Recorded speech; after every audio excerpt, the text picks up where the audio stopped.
Welcome to This Explainer. Today, we're unpacking one of the most iconic short stories ever put to paper, O. Henry's The Last Leaf. We're going to dive deep into the psychology of hope, that crazy, undeniable link between our minds and our bodies, and the sheer weight of selfless sacrifice. Let's get right into it. Part 1, The Hook, a matter of life and death. Okay, so I want you to put yourself in this headspace for a second. Imagine you're lying in bed, you're gravely ill, and you are just losing all hope. You're staring out the window at this old ivy vine, and for some reason, your brain convinces you that your actual survival is tied directly to it. In that terrifying scenario, do you keep fighting, or do you just give up? What is absolutely fascinating here is the sheer raw power of human belief. You've somehow developed this unshakable conviction that when the very last leaf falls from that vine, well, your life is going to end right along with it. You have literally surrendered your entire fate to the harsh elements of nature outside your window. Which brings us to Part 2, the narrative build, a ticking clock. Now, this exact incredibly tense predicament is playing out in a tiny apartment in Greenwich Village, shared by two young artists, and it perfectly sets up this stark contrast in mindsets. On one side, you have Johnsy. She's sensitive, highly imaginative, but she's become completely fatalistic as she battles a severe case of pneumonia. And on the flip side, you have Sue. She's fiercely loyal, compassionate, and just fighting tooth and nail to keep her friend alive. Sue is essentially the embodiment of what true friendship looks like when the chips are down. So let's watch how this crisis escalates. Winter hits, bringing these brutal, freezing winds. Johnsy contracts pneumonia, which wreaks havoc on her physically and mentally. Outside, those ivy leaves are dropping fast in the harsh weather. And as they fall, Johnsy's will to live completely evaporates. The doctor actually pulls suicide and tells her, point blank, that medicine alone isn't going to cut it anymore. Johnsy has to actively want to survive. Without hope, her recovery's a no-go. Naturally, Sue is terrified. So desperate for any help, she confides in their downstairs neighbor, Berman.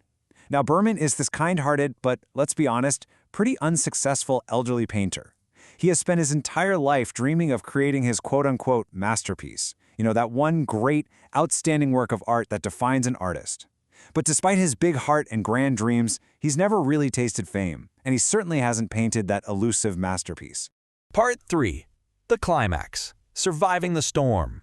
When Berman hears about Johnsy tying her life to those falling leaves, he gets incredibly emotional. And wouldn't you know it, that very night, a massive, freezing rainstorm slams into the city. With severe winds battering the brick wall outside the window, everyone, Sue, Johnsy, and Berman, they all expect that by morning, it's over. That one final solitary leaf clinging to the vine is going to be wiped out forever. Yet, the next morning rolls around, and Johnsy looks out. The leaf is still there.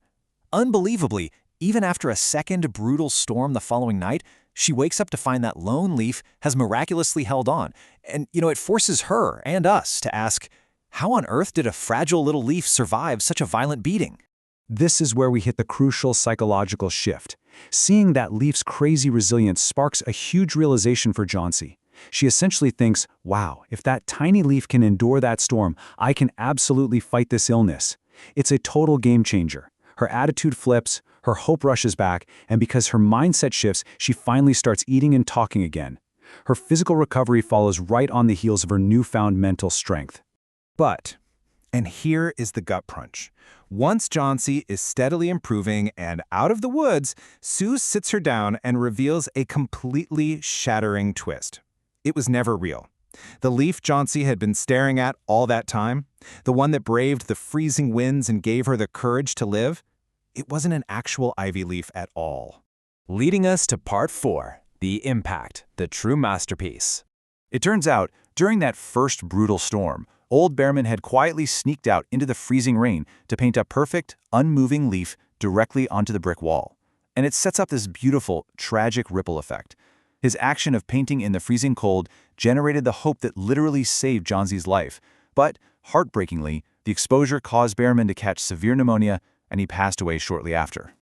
So Berman finally did it. He created his masterpiece. And I love how this story completely redefines what that word even means. It wasn't famous. It wasn't hanging in some fancy elite gallery. It was a masterpiece defined solely by the life it saved. Its worth was absolutely immeasurable because it preserved human life. Part 5. Themes and Takeaways, the Human Condition. Unpacking this story really reveals 5 core pillars. First up, hope. It is hands down the strongest force we have for beating adversity. Next is friendship, beautifully shown through Sue's unwavering support when things looked bleakest. Then we have sacrifice, with Behrman's selfless act being the absolute emotional core of the whole tale. Fourth is positive thinking. Johnsy's journey is a literal case study on the mind-body connection. And finally, humanity. Just pure, unadulterated kindness given without expecting a single thing in return. The ultimate moral here boils down to one simple, powerful thought. As long as hope remains, life remains.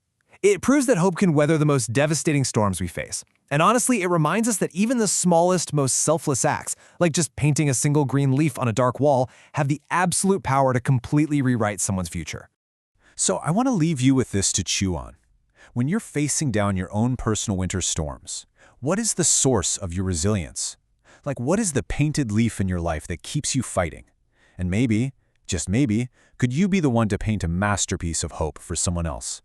Thanks for hanging out for this explainer. Keep learning, stay curious, and I'll see you next time.